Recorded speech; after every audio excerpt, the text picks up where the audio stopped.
Food security is considered a non-traditional security issue which is vital, like any other, to the survival and stability of any nation state. Food security has four dimensions: the physical availability of food, economic and physical access to food, food utilization and stability of the other two dimensions over time. Physical availability of food refers to the physical existence of the food. Availability of food at the household could be from own production or purchased from the market. Economic and physical access to food refers to an adequate supply of food at the national or international level. It concerns about insufficient of food access resulted in a greater policy focus on incomes, expenditures, markets, and prices in achieving food security objectives. Food utilization makes the most various nutrients in the food. Sufficient energy and nutrient intake by individual result of good care and feeding practices. Food preparation. Stability of the other three dimensions. Consistent access to food on a periodic basis, securing one's nutritional status, adverse weather conditions, political instability or economic factors. Employment, rising food prices may have an impact on your food security status. The importance of food security. Food security brings about economic growth. It produces wide-ranging positive impacts such as economic growth, poverty reduction, trade opportunities, increased global security, and improved health and healthcare.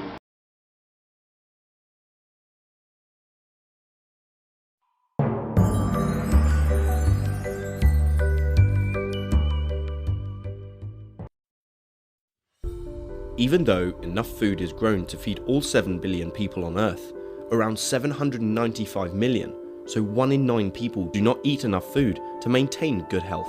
These people don't just live in less developed countries. Being undernourished is a problem all around the world. The ability to provide enough food for people is called food security.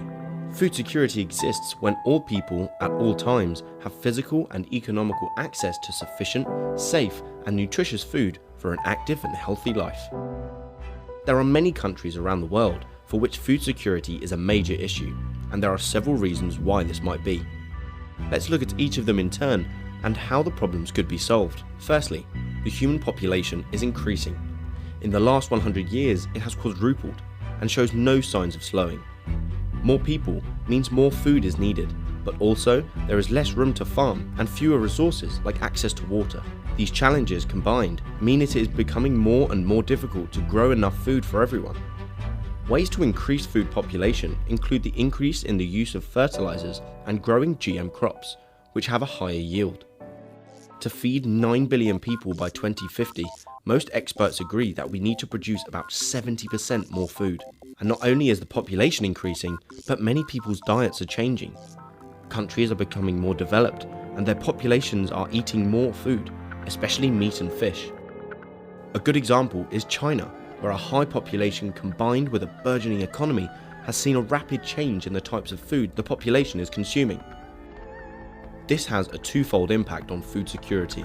First, it can result in the transport of food supplies away from other countries, possibly where the population may be poorer and in need of the food themselves. Secondly, the production of meat requires more space and resources than the growing of crops. Encouraging people in more developed countries to eat less meat and fish will help solve this problem. Some even say that we should be eating more insects, as these are a good source of protein, and farming them requires much fewer resources than larger animals. Would you eat insects to help increase food security? Climate change is also having an impact on food security, but some areas are experiencing higher levels of drought and others more flooding. Both reduce the ability of the land to provide food.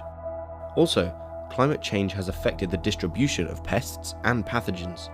Insects that once could not survive in an area because the climate was not suitable can now thrive there, and farmers are experiencing new pests and diseases that were not a problem in the past. New pesticides can be developed to help with this, as well as growing crops that are resistant to diseases. Finally, conflict can affect food security. An area affected by war will experience a reduction in farming. Infrastructure that supply water may become damaged, and the transport of food around the country is disrupted. International aid can help people in countries affected by conflict to avoid a food security crisis. So in this video, we have covered what food security is, some reasons why it is an issue, and the ways that they can be solved. If you liked the video, give it a thumbs up and don't forget to subscribe.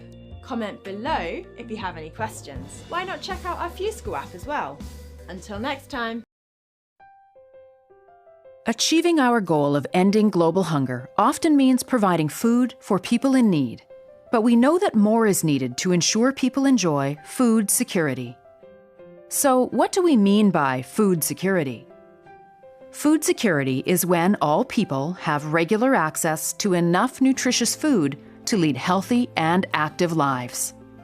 The key word is access. How do you access food? You can buy it, or produce it yourself, or both. To buy food, everyone needs income. A job or livelihood provides money to buy food. If a livelihood is not possible, say if someone is sick or elderly, a safety net is needed for people to access food. In developing countries, many people get some or all of their food and income by growing crops, gathering food, fishing, or raising animals. Better food security means improving these livelihoods. For example, training and support on how to produce more and better food, or improving access to land, markets, or supplies. Kadaya is a single mother of 3 children living in northern Bangladesh. Kadaya has no land, but works on the fields of a local landowner. When there's work available, she's able to provide food for her family. But during the off-season, when there is no work and no reliable income, her children sometimes go to bed hungry. Through a local food security project, she was able to buy a cow and then receive training to look after it properly. The cow's milk provides Kadaya's family with nutritious food, and she can sell some of the milk in the local market for extra income. The result is that Kadaya is more sure of where her next meal is coming from, all year long. Her kids are more active and learn better in school. Her family is now more food secure. There are many ways you can be involved in improving people's access to enough nutritious food to lead healthy and active lives. Canadian Food Grains Bank exists to end hunger and improve global food security. Visit our website to learn more and get involved.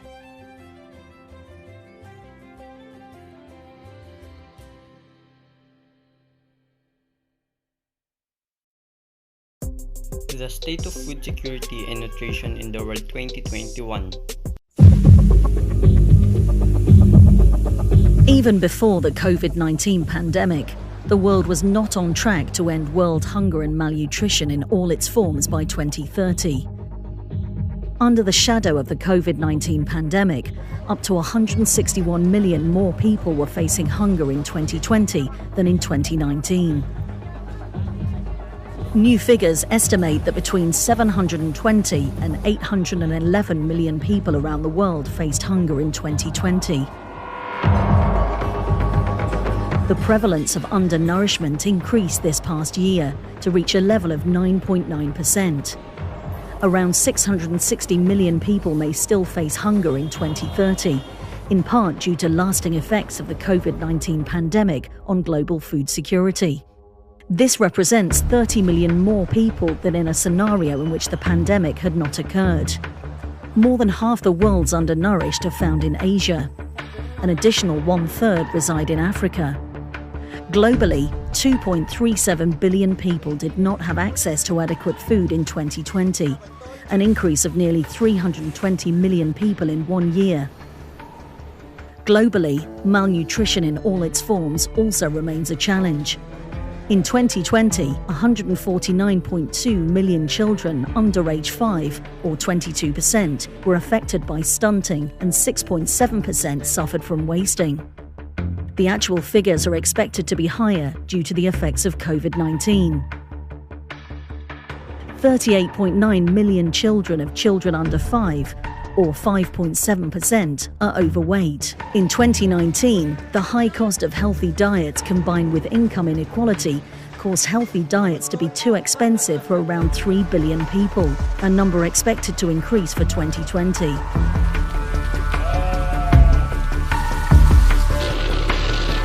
In this environment, food systems transformations aimed at bolstering food security and nutrition are more important than ever before.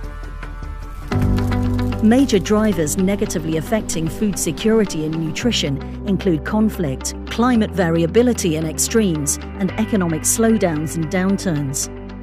When food systems transformations focus on fostering greater resilience to these drivers, food systems can better provide affordable and healthy diets that are sustainable and inclusive. 6 transformation pathways, tailored to their specific context, will help us emerge from the shadow of the COVID-19 pandemic. And such a transformation can be a powerful driving force towards ending hunger, food insecurity and malnutrition in all its forms for all.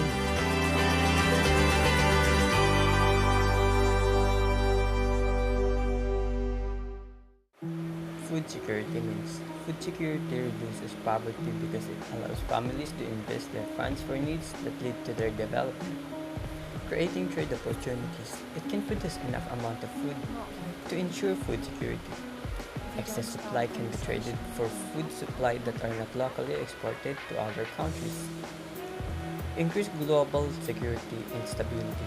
It prevents the possibility of massive migration due to conflict arising from discontent, which could potentially strain the limited resources of their destination countries and lead to further conflicts with the latter's local population. Improved health and healthcare of people. Availability and sufficient supply of nutritious food prevents malnutrition and diseases. Surwa is a farmer in Africa. Every day, she works long hours tending a small plot of land. She hopes to grow enough crops to keep her children from going hungry and sell what's left for a fair price. But it's a fragile lifeline. Crop disease, unstable markets, or a few weeks without rain could destroy everything she has. She is not alone. Nearly 1 billion people go to bed hungry every day. Millions of farmers throughout the world, most of whom are women, are struggling to survive and feed their families because they lack the access to quality seeds, markets, or innovative tools that can maximize their harvests. But these problems can be solved. Interventions like better irrigation systems, improved fertilizers, and disease and drought-resistant seeds can produce larger harvests. Alliances between governments and the private sector can foster real growth, creating new, bustling marketplaces and fueling supply and demand so farmers can sell their products. And education programs on vitamin-rich crops can help farmers provide more nutritious food for their families. By providing women like Surwa with the right tools, access, training, and technology, there could be a 30% increase in global food production. That's 150 million more people who would have enough to eat each year. Tackling hunger anywhere is the responsibility of people everywhere. By empowering countries to grow their way out of poverty, we can break the cycle of hunger and build a more stable world for future generations. Manifestation of food insecurity. The rising number of people experiencing hunger on a regular basis. According to FAO, aside from 70 million people experiencing hunger, there are 21 million people who are recorded to be undernourished in 2014. And the situation is even worse in South America and most regions in Africa. The most common manifestations of food insecurity are food loss and food waste. Now, let's talk about food loss.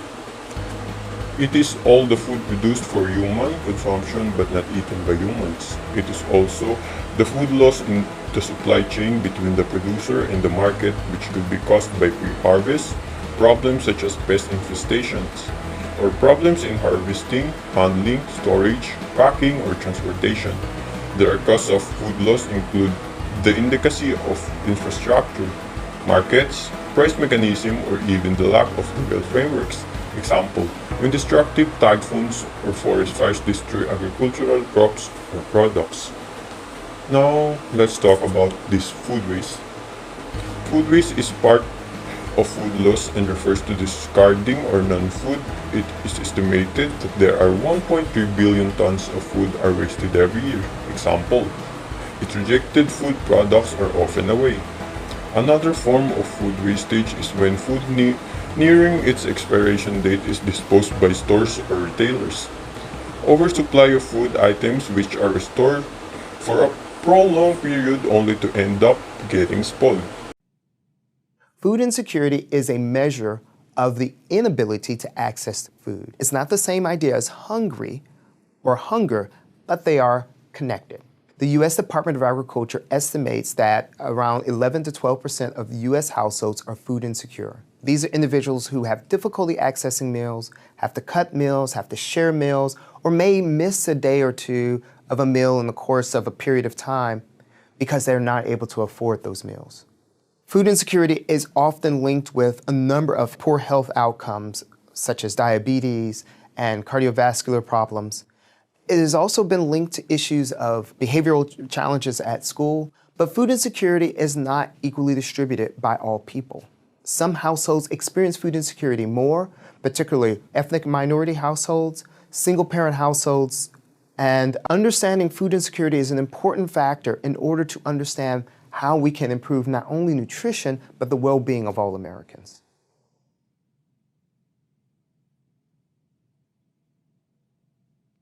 Take a few moments to closely look at these 6 photos. What did you notice? Let me give you a hint.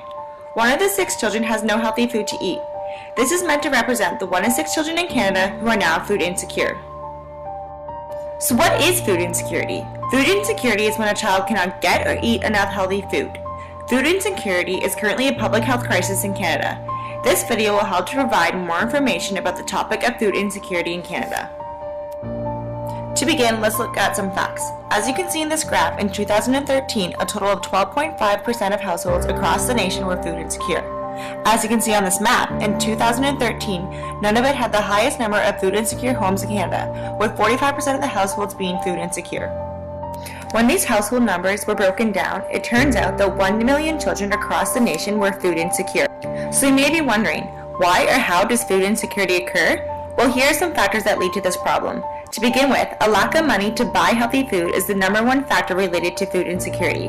High food prices also add to this problem, as well as high food delivery costs, mainly in remote and rural places. This typically drives up the price of food. Being able to access cheaper grocery stores is also a large issue.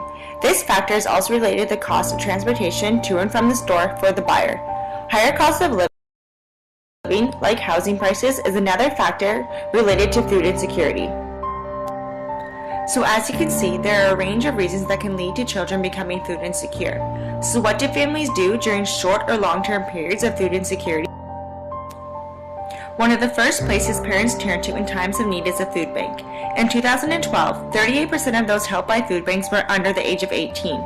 49% of households that were helped were two-parent families, and 25% of households helped were single-parent families, once again showing the fact that a large proportion of Canada's children struggle with food insecurity. Over the years, food banks have seen a steady rise in the demand for their help. Unfortunately, in recent years, some food banks have not been able to keep up with the high demands. Although food banks help millions of people a year, they only provide a short-term solution that fails to fix the core problems of food insecurity that were previously mentioned. We will now examine the adverse health effects of food insecurity in children. Mental health problems like poor speech, motor, and memory skills can arise. These problems in particular can severely impact a child's future. These problems can cause difficulties in school and later on in life when obtaining a good job is important. Multiple physical health problems can occur like rickets. Through the past 20 years, researchers have noticed a re-emergence of rickets in Canada. Rickets causes multiple physical health issues, including but not limited to bowed legs, skeletal deformities, and abnormalities in heart muscles, all of which can be detrimental to the quality of life of a child and a future adult.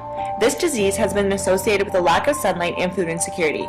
Mainly a lack of important nutrients like vitamin D and calcium are the culprits of this disease.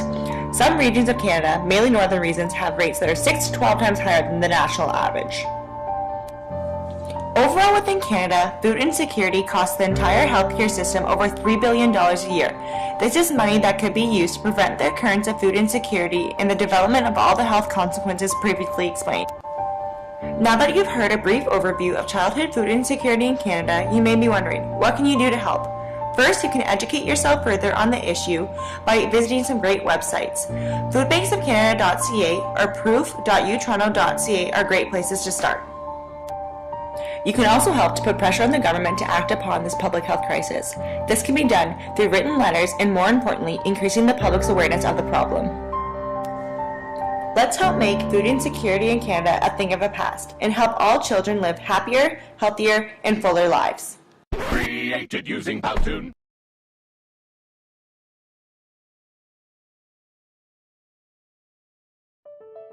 "2020 will go down in history as the year of the coronavirus pandemic. But the head of the UN World Food Programme has warned of another threat on the horizon. At the same time, while we're dealing with COVID-19 pandemic, we're also on the brink of a hunger pandemic. Almost 700 million people went without enough to eat in 2019, and the United Nations has warned another 132 million could be added to that number in 2020. COVID-19 has exacerbated the problem. But even before the pandemic, hunger was on the rise because of poverty, a growing population, disease, conflict, and climate change. The climate crisis could lead to an extra 183 million people facing hunger by 2050, as our warming planet affects how food is grown and distributed. So how is climate change impacting the world's food production? How is it linked to who eats well and who doesn't? And as we work towards a greener post-COVID world, what changes could ensure hunger doesn't become the next global pandemic?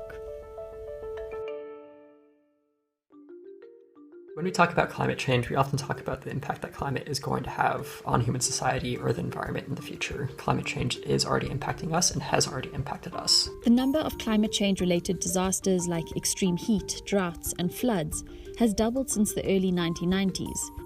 Harvests have been shrinking and crops ravaged by pests, like the enormous swarms of locusts that devastated East Africa. Then there are plant diseases, which are becoming harder to predict as they move with the changing climate and appear in areas they weren't seen before. Climate change is also making food less nutritious. When crops like wheat, corn, rice, and soy are exposed to CO2 at levels predicted for 2050, the plants lose as much as 10% of their zinc, 5% of their iron, and 8% of their protein content. The oceans are affected too. As waters get warmer, it's forcing fish that prefer certain temperatures to move to new areas. I mean, those who currently rely on fish to eat might need to find new sources of food in the future. Rising temperatures also mean regions that were once suitable for growing particular crops just aren't anymore. As jobs become scarce or there's not a livelihood anymore to work on a farm or to own a farm, people will leave that rural area and go to cities and try to find a different kind of wage earning job, right?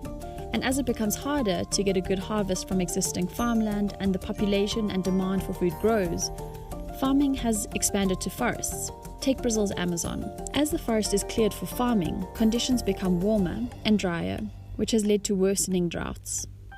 And then there's water. Agriculture uses around 70% of the world's fresh water, which is becoming more scarce. In most parts of the world, far too little is known about groundwater supplies and how to use them sustainably to water crops and plants. In sub-Saharan Africa, only 1% of cultivated land is equipped for groundwater irrigation, compared to 14% in Asia. But in other countries, too much water can be a problem too. To give you an example from my country, Bangladesh, we were hit by a major cyclone, Amphan, in May, and then followed by major floods, which devastated the rice crop that people were growing in that time. We couldn't harvest it in time. And that has led to significant shortfall in food and a shortfall in agricultural production. So how does climate change affect who can access food and who can't?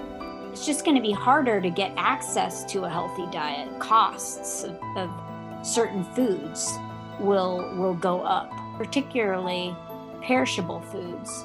Those perishable foods tend to be the healthier foods. So these foods will become more expensive because it's harder to ship those across oceans, roads, in a climate disrupted society. Among the people most likely to suffer from this are the poor communities in cities, who may not have the money to compete. Climate change has already had the largest impact on the populations least able to respond to it. That impact is probably going to get worse in the future and going to continue to most negatively impact those populations that can't respond because of either lack of resources, food, lack of money. It could affect those who produce food too. Subsistence farmers grow crops just for themselves and their families. Extreme weather and pests could see whole crops wiped out, leaving them with nothing. And on a global scale, countries that depend heavily on food imports like wheat and rice could also suffer if global food supplies fall short and exporting countries keep more food for their own people. So what changes can be made as we look to rebuild a greener, post-COVID world? One of the surest ways is to shift people's diet to include more plant-based food. The food that we grow and move and eat is significantly affected by climate change. And at the same time, food systems, that which is what produces our diets, is also contributing to climate change and environmental degradation. The global food system creates around a quarter of the world's greenhouse gas emissions. So what we found is that food systems and food systems alone would prevent us achieving the 1.5C climate change target within about 30 to 45 years. Meat and dairy production have the biggest carbon footprint because of the huge amounts of grain, water, and land they take to produce. Eating less of both can help ensure there's enough food for everyone and cut planet heating emissions. As the threat to harvests increases, one solution is to increase their diversity. New drought and flood-resistant crop varieties are also being developed and are being used more widely, though their success can also depend on good seasonal weather forecasting. Countries highly vulnerable to hunger and climate change often have few resources to help them to adapt, so financial support is also important. Poor people, particularly poor farmers living in poor countries like my country, Bangladesh, are the victims. They are the ones who are suffering the impacts. At the same time, very often the kinds of interventions that are required in terms of reducing emissions or adapting to the impacts of climate change also can cause more inequities if they are not done in a manner that takes into account the needs and requirements of the most vulnerable communities. The impact of climate change on food security is deepening the existing inequalities on our planet. So, what's the challenge? So the COVID-19 crisis is a harbinger of the climate change crisis on a longer time scale. Going forward, what we need to be thinking of is how do we build redundancy and resilience and diversity in this so that we are not in this singular, very vulnerable modality which works well when things are working well, but it collapses when some problems occur.